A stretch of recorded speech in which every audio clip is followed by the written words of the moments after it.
Pemirsa,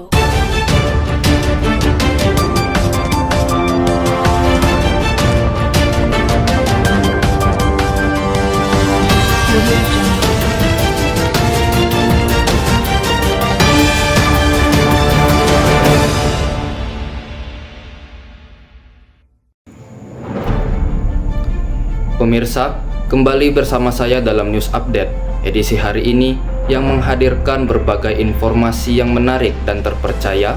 Bersama saya, Razi, akan menemani Anda menyimak rangkaian berita terkini.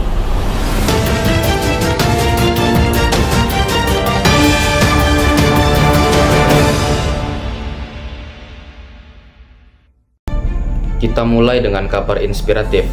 Seorang hafiz Quran muda dari UINFAS Bengkulu berhasil menarik perhatian publik karena kemampuan hafalannya yang luar biasa sejak usia belia, yang menjadi motivasi bagi generasi muda. Berikut laporannya. Baik, terima kasih kepada rekan saya di studio. Saat ini saya sedang berada di Pondok Pesantren Darul Mukhlasin di Desa Tengah Padang, Kabupaten Bengkulu Tengah. Baiklah, sekarang saat ini di sebelah saya sudah ada salah seorang mahasiswa UINFAS yang hafiz Quran. Baik, boleh perkenalkan dulu Bang, di sini dengan siapa? Baiklah, di sini perkenalkan, nama saya Muhammad Fatur Rahman. Saya sebagai mahasiswa UINFAS Bengkulu di Fakultas Usuluddin Adab dan Dakwah, Prodi Ilmu Al-Quran Tafsir. Baik, menurut Abang itu siapa yang paling berperan dalam mendukung Abang itu menjadi seorang hafiz Al-Quran? Yang pertama yang paling mendukung untuk menjadi hafiz Quran itu adalah diri saya sendiri dan juga keluarga, lingkungan, dan teman-teman. Untuk apa itu motivasi utama Abang hingga memilih jalan menjadi seorang hafiz Al-Quran? Jadi motivasi saya yang utama, ini saya ingin bermanfaat bagi orang lain, terutama bagi keluarga dan lingkungan sekitar, yang mana Rasulullah SAW bersabda, khairukum man ta'allamal Qur'an wa 'allama. Sebaik-baik kamu adalah orang yang belajar Quran dan mengajarkannya. Kapan Abang itu mulai menghafal Al-Quran dan berapa lama waktu yang dibutuhkan untuk menghafalnya itu Bang, hingga selesai itu? Jadi saya menghafal Quran ini pertama saya nyicil ibarat dari SD dulu. Saya dari SD, memang SD di Hidayatullah, sehingga menghafal Quran sedikit-sedikit. Sudah itu saya betul-betul fokus menghafal Quran pada waktu mondok di Magelang, selama 3 tahun, dan pulang lagi ke Bengkulu sekalian mondok di dekat rumah, sekalian sekolah, sekitar 3 tahun, jadi totalnya 6 tahun gitu. Untuk kemudian tantangan terbesar itu Bang yang Abang alami selama menghafal Al-Quran itu Bang? Jadi tantangan yang terbesar yang saya alami ini terutama pada diri sendiri. Terkadang kita malas ataupun kita banyak main-main, berbuat lalai sehingga lupa. Maka lupa ini akan mengakibatkan hafalan ini akan susah lagi kita ingat. Kemudian untuk itu, di mana pertama kali Abang itu belajar dan mendalami hafalan Al-Quran itu Bang? Pertama kali saya di SD tadi sudah dijelaskan juga, dan saya mendalami yang lebih giat lagi pada waktu saya mondok di Pondok Pesantren Darul Mukhlasin, Magelang, Jawa Tengah. Kemudian bagaimana sih cara Abang itu membagi waktunya? Kan Abang sekarang kan sedang kuliah gitu. Jadi bagaimana cara Abang itu membagi waktunya antara kuliah, aktivitas kampus, dan dalam menjaga hafalan itu Bang? Jadi saya membagi waktu dalam selama saya ini menjadi mahasiswa, saya wajib membaca Al-Quran sudah subuh. Sudah subuh ini saya membaca Quran sampai sekitar 6:30. Ini saya merojaah hafalan. Sudah itu nanti saya ke kampus. Pada waktu di kampus, kalau misalnya tidak ada dosen, maka saya juga sempatkan waktu untuk membaca Quran. Dan sudah itu maghrib wajib juga. Maghrib ini kita wajib membaca Quran sampai isya. Sudah isya sampai jam 9. Kemudian dalam menghafal Al-Quran itu Bang, bagaimana sih metode yang paling Gitu, kalau bisa diomong paling efektif dalam menghafal Al-Quran gitu Bang. Jadi metode yang paling efektif yang saya rasakan ini dengan metode kita ini membaca Quran dulu sampai betul-betul tidak ada lagi kesalahan dalam membaca Quran, sehingga kita ini sudah ingat, memori kita ini ingat akan hafalan-hafal bacaan-bacaan kita tadi, sehingga memudahkan kita ini untuk menghafal. Maka kalau misalnya kita sudah membacanya lancar, tidak ada salah satupun, kita akan menghafalnya mudah. Kita mulailah kita menghafal satu kalimat, kalimat berikutnya kita sambung kalimat satu, kalimat dua sampai satu ayat, nanti satu ayat kita ulang lagi, terus begitu sampai satu halaman. Kalau sudah satu halaman, maka kita harus setorkan sama guru, kita setorkan sehingga betul-betul benar apa yang kita hafal, dan seterusnya sampai satu juz kita harus simaan. Sudah simaan, nanti kita lanjut lagi sampai selesai 30 juz. Kemudian yang terakhir nih Bang, untuk itu apa harapannya sebagai mahasiswa hafiz Quran itu Bang, baik untuk diri sendiri maupun bagi generasi muda? Jadi harapan saya ini yang pertama, bagaimana diri saya sendiri ini bisa lebih bermanfaat bagi orang lain, bisa menjadi teladan, dan juga bisa menjadi akhlakul karimah. Nah, kalau misalnya dengan orang lain, generasi muda pada saat ini, saya sangat berharap bahwa generasi muda saat ini dekat lagi kepada Al-Quran, sehingga kita juga dekat pada Allah Subhanahu Wa Taala. Apabila kita dekat kepada Allah Subhanahu Wa Taala, maka urusan kita ini akan dimudahkan oleh Allah Subhanahu Wa Taala, baik kita menjalankan aktivitas sebagai mahasiswa ataupun bekerja. Nanti kalau misalnya kita dekat dengan Al-Quran, maka Allah Subhanahu Wa Taala akan memudahkan kita dalam setiap urusan kita. Mungkin hanya itu yang bisa ditanyakan Bang. Terima kasih atas waktunya. Baiklah, sama-sama, terima kasih kembali. Mungkin hanya itu yang bisa saya laporkan di lokasi. Saya kembalikan kepada rekan saya di studio. Berita selanjutnya datang dari kegiatan peduli lingkungan. Dalam rangka perayaan HUT ke-9 Ikatan Mahasiswa Bengkulu Tengah atau IKMA Benteng, dilakukan penyerahan dan penanaman bibit pohon oleh kader IKMA Benteng. Ketua Umum IKMA Benteng yang juga merupakan mahasiswa UINFAS Bengkulu mengatakan kegiatan ini diharapkan dapat memberikan manfaat yang nyata bagi masyarakat. Berikut laporan selengkapnya.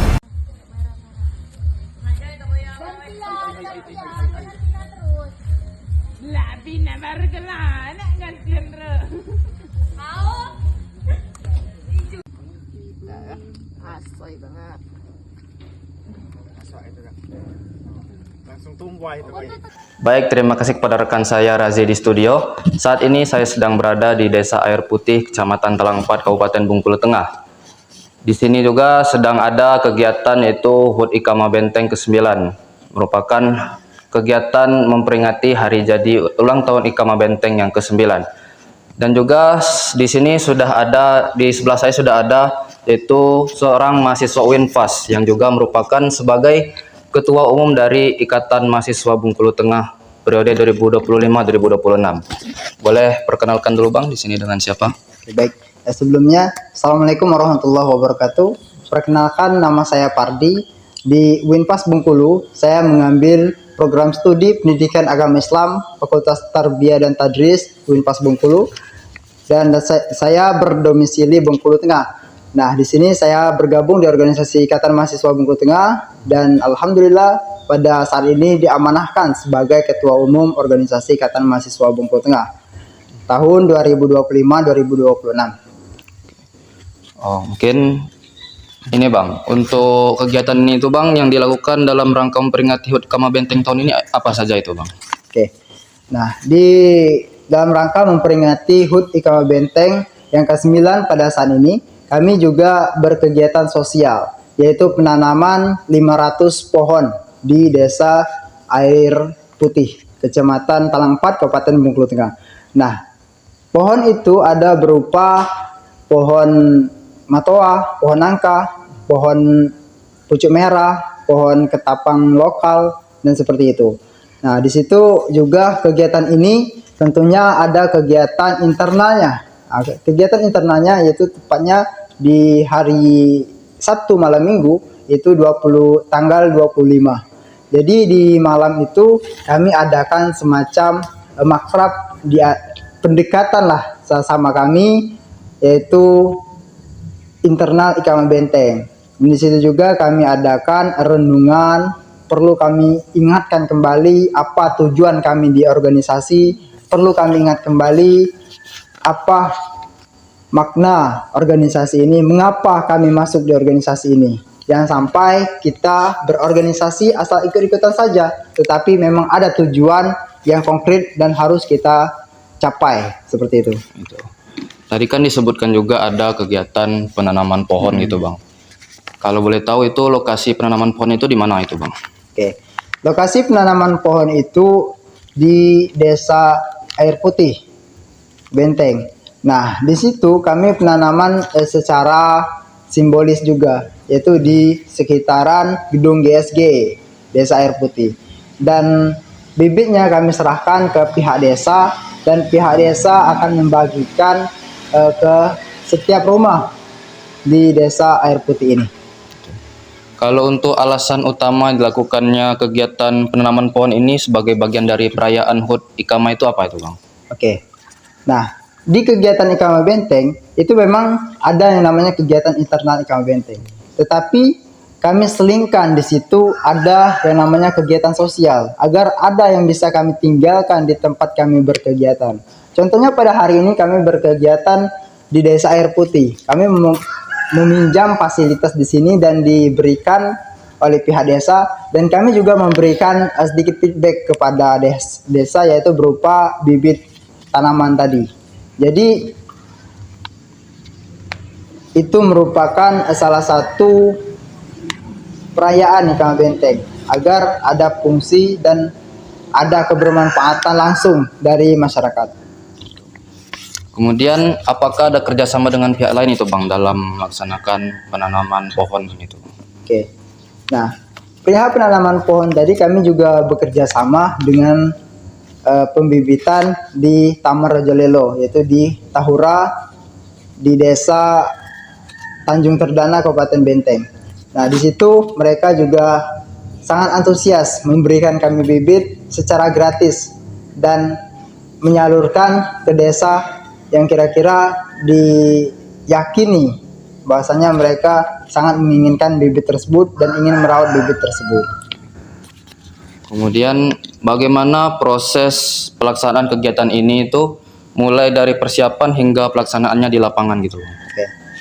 Nah, persiapan dari HUT Ikamah Benteng ini berawal dari sekitar 1 bulan yang lalu. Jadi mulai dari pembentukan panitianya, persiapan sampai tiba pada tanggal 25 dan 26 Oktober 2025 itu kami laksanakan, yaitu tepatnya pada hari Sabtu kemarin dan malam Minggu dan hari ini.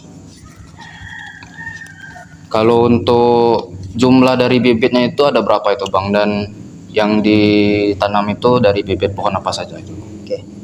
Jumlah dari bibit yang diserahkan itu 500 batang. Nah, itu ada 4 bibit. Ada bibit buah, bibit matoa, bibit nangka, bibit bunga pucuk merah, ada juga bibit ketapang lokal untuk penghijauan. Nah, jadi totalnya itu bibit buah diperbanyak karena ini di desa dan ini dibagikan ke rumah-rumah. Jadi bibit buah itu sekitar 350 batang dan bibit penghijauan seperti pucuk merah dan ketapang lokal itu sekitar 150 batang. Mungkin yang terakhir itu Bang, apa harapannya terhadap keberlanjutan kegiatan seperti ini di masa mendatang itu Bang? Oke. Kegiatan harapan kami dari Ikamah Benteng ini, kami bersilaturahmi ke setiap desa yang ada di Bengkulu Tengah dan kami usaha untuk mencapai itu. Salah satunya di tempat ini juga di Desa Air Putih ini baru pertama kali kami membuat kami dari organisasi Kami Benteng membuat berkegiatan di sini. Nah, harapan kami ke depannya sering-sering berkonfirmasi lagi, sering-sering bersilaturahmi lagi, dan Kami Benteng mampu untuk melanjutkan estafet sampai ke setiap penjuru benteng itu kami jelajahi, dan apa yang bisa kami bantu ya kami bantu, dan kami keterbukaan terhadap masyarakat sangat terbuka. Terkadang masyarakat juga melaporkan dengan kami, mengajak berkolaborasi, dan apabila kami sanggup kami akan berkolaborasi kepada mereka. Mungkin terima kasih Bang atas waktunya itu. Dan mungkin hanya ini laporan yang bisa saya sampaikan di lokasi. Saya kembalikan kepada studio. Pemirsa, di tengah meningkatnya minat terhadap kuliner pedas, salah satu UMKM ayam geprek di sekitar kampus Winfas Bengkulu menjadi sorotan. Sambalnya yang nikmat serta harga yang terjangkau membuat UMKM ini semakin digemari. Kita simak liputannya. Baik, terima kasih kepada rekan saya Razi di studio.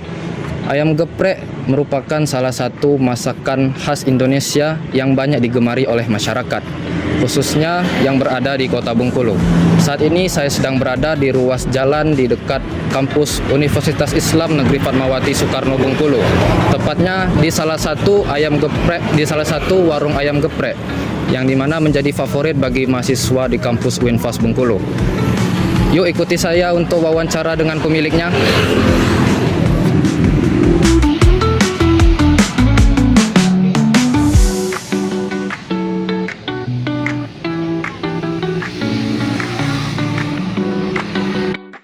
Baik, di sini saya sudah bersama dengan pemilik dari warung geprek Cila. Assalamualaikum Pak. Waalaikumsalam. Gini Pak, boleh diperkenalkan terlebih dahulu Pak dengan Bapak siapa di sini? Dari Bapak Christian.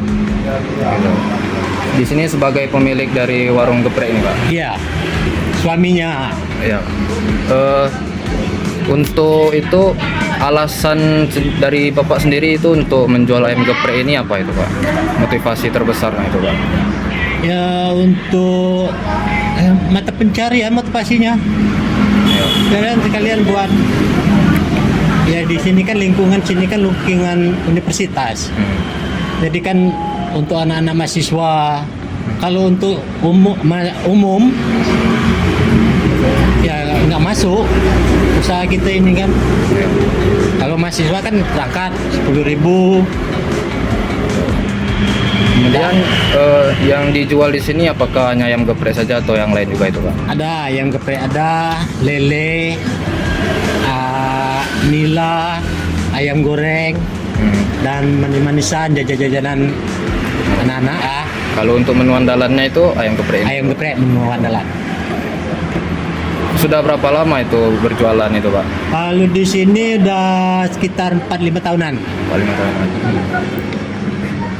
Kalau untuk harga yang dipatok itu Pak, yang untuk ayam geprek dan yang lainnya itu berapa saja itu Pak? Ya itu tadi paling 10.000 karena di sini kan lingkungan mahasiswa. Kalau lebih dari 10.000 nggak masuk. Berarti menyesuaikan dengan konsumen juga itu? Iya. Kemudian ciri khasnya itu Pak, mungkin dibanding dengan warung ayam geprek lain itu Pak, yang membedakan di sini apa itu Pak? Kalau ciri khasnya sih sambalnya kayaknya nih, kalau di sini. Sambal. Kebanyakan maunya sambal gepreknya. Berarti sambal yang di sini itu lebih Mungkin ya, saya nggak bisa ngomongin yang kita enak, yang di sana mungkin nggak enak, nggak tahu saya kan. Tapi kebanyakan konsumen maunya sambal. Berarti memang yang di sini tuh kelebihannya itu dari sambalnya. Sambal, insya Allah. Kalau untuk pendapatan seharinya itu Pak, mungkin omsetnya itu Pak, gimana? Omsetnya paling untuk sehari itu 3-4 kilo ayam. Itu kan satu kilonya itu potongan 12 potong. Jadi kalau 4 kilo kan berarti 88 potongan. Kalau untuk pendapatan per harinya itu dirata-ratakan itu berapa? Dirata-ratakan bersihnya kisaran 300-400 lah. Mungkin kalau untuk harapan ke depannya itu Pak, untuk usaha yang ditekuni sekarang itu apa itu Pak? Harapannya ya mau ngarepin semakin kedepannya semakin maju, karena insya Allah Universitas UIN ini gerbang belakangnya udah mau dibuka. Jadi mungkin ada kemungkinan pembelinya bertambah juga gitu kan Pak? Insya Allah banyak. Ya. Mungkin itu aja ya Pak. Terima kasih Pak. Ya, sama-sama.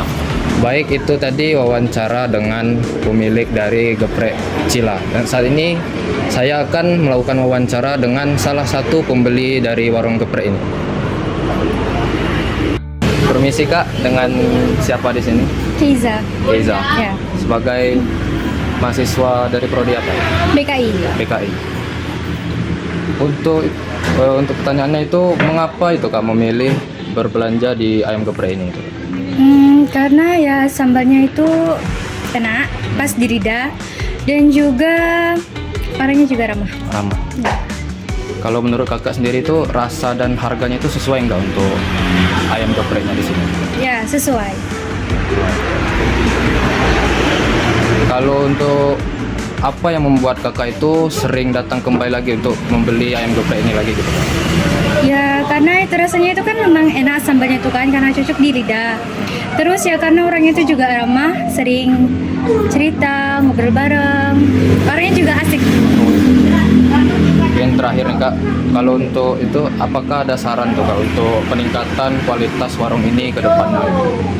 Kalau untuk saran sih sebenarnya nggak ada, soalnya sudah cukup baik. Ya. Terima kasih ya Kak. Ya. Baik, tadi itu wawancara dengan pemilik dan juga pembeli dari warung geprek Cila. Saya kembalikan kepada studio. Kondisi Pantai Zakat Bengkulu kembali menjadi perhatian publik. Tumpukan sampah yang berserakan di bibir pantai menimbulkan keluhan dari wisatawan, serta merusak keindahan kawasan wisata tersebut. Warga berharap pemerintah setempat dan pengunjung dapat lebih peduli menjaga kebersihan demi kenyamanan bersama. Berikut laporan selengkapnya. Baik, terima kasih kepada rekan saya Razi di studio. Saat ini saya sedang berada di Pantai Zakat, yang dimana seperti yang terlihat di kamera, di sini banyak sekali sampah yang berserakan, mulai dari sampah ranting dan juga sampah organik lainnya. Baik, langsung saja kita akan melakukan wawancara dengan pengunjung dan juga penjual yang berada di Pantai Zakat ini.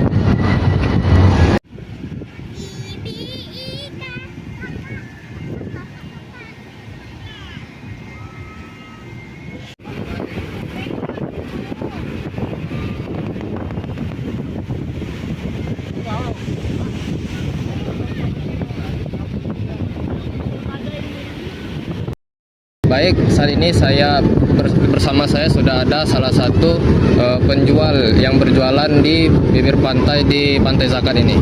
Baik, permisi Bu, boleh perkenalkan dulu Bu di sini dengan Ibu siapa? Yana. Yana.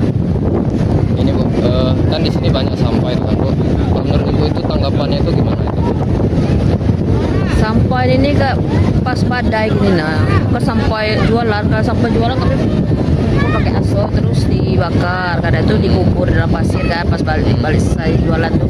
Itu karena banyak sampah aku bawa itu riangin gua aja nih kalau banyak sampah. Berarti sampahnya memang banyak tuh bukan sampah dari Siko itu? Bukan, itu sampah dari mana? Sampah kalau dari badai juga kan, sampah tuh minggir galau. Oh, iya. Kalau itu Bu, kalau Ibu jualan sini lah lama itu Bu? Udah berapa tahun? Aduh, kurang lebih lah 3 tahun. 3 tahun. Selama Ibu jualan Siko, memang sampah ini memang sering banyak Bu, mana itu? Kalau pas badai aja. Pas pada itu. Kalau badai itu kan sampah tuh minggir bawa ke ombak kan harus besar. Kalau dari pedagang-pedagang Siko juga itu Bu, mungkin ada dah Bu upaya yang sudah dilakukan untuk mencegah sampah-sampah Siko juga Bu. Mungkin kan pas lagi badai sampahnya banyak itu kan Bu. Mungkin ada inisiatif dari pedagang-pedagang juga situ. Ada dah Bu? Kadang sesekali ikut royong kami itu tiap hari Minggu. Kalau pas pasang kering kan, lagi badai, cuaca normal, itu sampah yang berserakan tuh kami kumpul dibakar. Kalau pas balik jualan hari panas kan, kalau hari panas dibakar, sore lama-lama habis bersih. itu kalau sampah-sampah ini Bu mempengaruhi tidak Bu jualan Ibu itu Bu? Yo, kotor kadang tuh separuh kan pengunjung kan tidak bersih kan. Ini banyak sampahnya kan.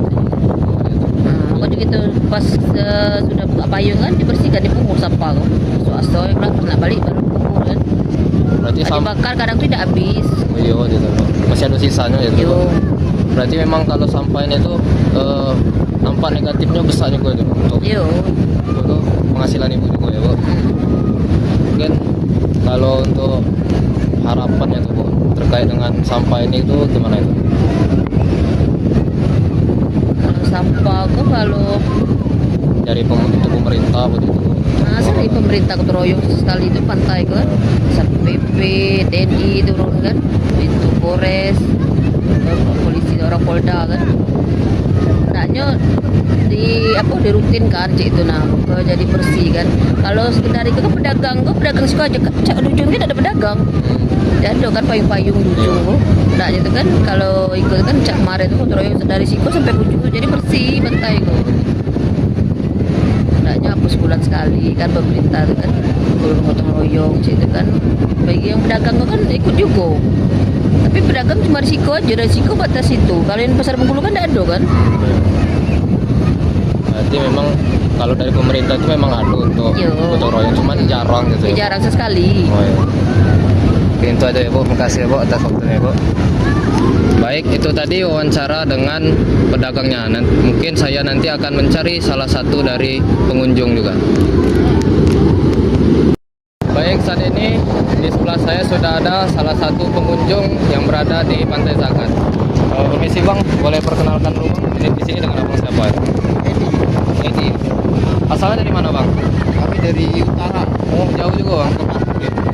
Ini setelah sering kesini atau memang baru kali ini lah kesini itu Bang? Nah, setiap bulan sekali. Menurut abang nih Bang, kan ini banyak sampah nih Bang. Coba berikan tanggapan dulu Bang tentang sampah yang diserahkan di sini. Jelas apa itu enggak karena berdasarkan ini bagus, nanti rame, pengunjung lah. Kalau itu harus dibersihkan, diperhatikan lah. Seperti dulu kan bersih, ini kan udah banyak kotor, sampah di mana-mana, masyarakat jadi nggak rapi. Jadi mengganggu kenyamanan juga ya Bang. Sangat mengganggu. Dulu kan bersih nih, ya, bersih. Kita sekarang nggak bersih lagi, nggak tahu kenapa. Itu yang terakhir abang kesini itu bersih itu kapan itu Bang? Itu udah lama dulu, 4 bulan yang lalu. Kan jarang diurus sini karena ada saudara sini ada rumah mam kan, ya kan. Ini sampai main lah. Oh, ya. Jadi kalau dari abang itu Bang ada nggak Bang saran dari pengelola dan juga pemerintah itu Bang terkait dengan sampah yang berserakan itu yang di Pantai Zakat itu? Harus diutamakan lah ya kebersihannya itu tanggulangi secara cepat karena penikmat pantai ini bukan dari Bengkulu saja kan, dari luar kota sana ya kan. Tahu kan misalnya kalau ada kan kata pantai kita kan jadi nggak enak katanya orang melihat dari luar kota kan. Harus bersih lah, harus rapi ya, tapi di sini tetap ramah kan, jadi nggak apa cukup sampah. Cuman saya yang kotor gini ya, jadi pertambahan. Jadi kita mau foto-foto kan nggak enak di sini, nggak nyaman kan. Ya. Harus ditanggulangi cepat lah. Nah, itu ada apa ya? Apa tuh? Buat tim kerja kan, kerja bakti kan, digaji itulah. Oke, itu aja Bang. Makasih ya Bang. Baik, saat ini saya sudah bersama dengan pengunjung lainnya. Baik, permisi Bang. Di sini dengan abang siapa? Panggilannya? Ini Bang Epri. Bang Epri asalnya dari mana Bang? Dari Curug. Dari Curug. Kalau kesini itu sering tuh Bang? Sering ya, kebetulan adik di Universitas Bengkulu kan. Oh, iya. Udah jenguk-jenguk, sampai main kan. Jadi masuk sering lah. Ini kan banyak pantai, banyak sampah juga Bang. Iya, juga. Bagaimana Gimana tanggapan itu Bang dengan sampah yang berserakan di sini? Nah, kalau menurut saya pribadi itu sedikit miris dengan adanya sampah-sampah seperti ini kan. Karena ini adalah objek wisata yang seharusnya bisa kita jaga kebersihan, keaslian karena ini wisata alam seperti itu kan. Jadi menurut saya miris dan perlulah dari pihak pemerintah ataupun relawan lainnya juga para pengunjung untuk menjaga kebersihan. Kalau menurut dari pengamatan Abang sendiri itu, kira-kira sampah-sampah yang berserakan itu Bang, asalnya dari mana itu Bang? Kalau kita lihat di sini mungkin ada beberapa asalnya ini. Kalau mungkin dari kayu-kayu seperti ini mungkin bisa jadi dari laut asalnya ya. Yang bukan dari laut sepenuhnya tapi kan karena dibawa oleh ombak. Tapi kalau bekas-bekas seperti makanan dan lain sebagainya itu mungkin bagian besar dari pengunjung dan para pedagang.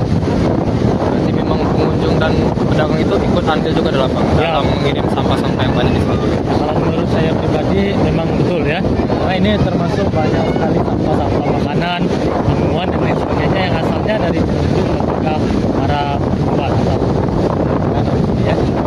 Kalau Abang itu Bang, dari Abang sendiri itu bakal mengganggu kenyamanan gitu Bang dari sampah-sampah yang banyak. Ya, tentu sangat mengganggu ya. Karena memang dari sampah-sampah ini kita dapat katakan merusak pemandangan seperti itu. Kita mau berfoto saja bisa jadi jelek dan lain sebagainya. Dan juga ini seperti sampah kayu-kayu ini kan. Nah ini bisa mencederai seseorang dan lain sebagainya. Apalagi di sini kan banyak anak-anak. Mungkin terakhir nih Bang, mungkin harapan gitu Bang untuk pemerintah dan juga pihak terkait dengan pengolahan sampah di sini. Gimana itu? Ya, harapannya semoga dari pihak pemerintah dan pengelola wisata ini dapat segera mengatasi permasalahan sampah-sampah seperti ini. Karena memang di sini Pantai Takat ini adalah salah satu objek wisata yang sangat ramai setiap hari bahkan ya. Ini hari Senin bukan hari weekend ini aja masih ramai. Tentu antusias warga masyarakat terhadap wisata ini sangat tinggi. Jadi perlu kita jaga sama-sama bukan hanya dari pemerintah pengelola wisata tapi dari para pengunjung itu sendiri tidak membuang sampah sembarangan tadi. Ini saja ya Bang, makasih ya Bang atas waktunya Bang. Ya. Baik, itu tadi wawancara saya dengan pengunjung dan juga pedagang yang berada di sekitar Pantai Zakat ini. Dan saya kembalikan kepada studio. Demikian rangkaian berita yang dapat kami sampaikan hari ini. Terima kasih atas perhatian Anda. Saya, Razi, beserta seluruh kru yang bertugas pamit undur diri. Terima kasih dan sampai jumpa.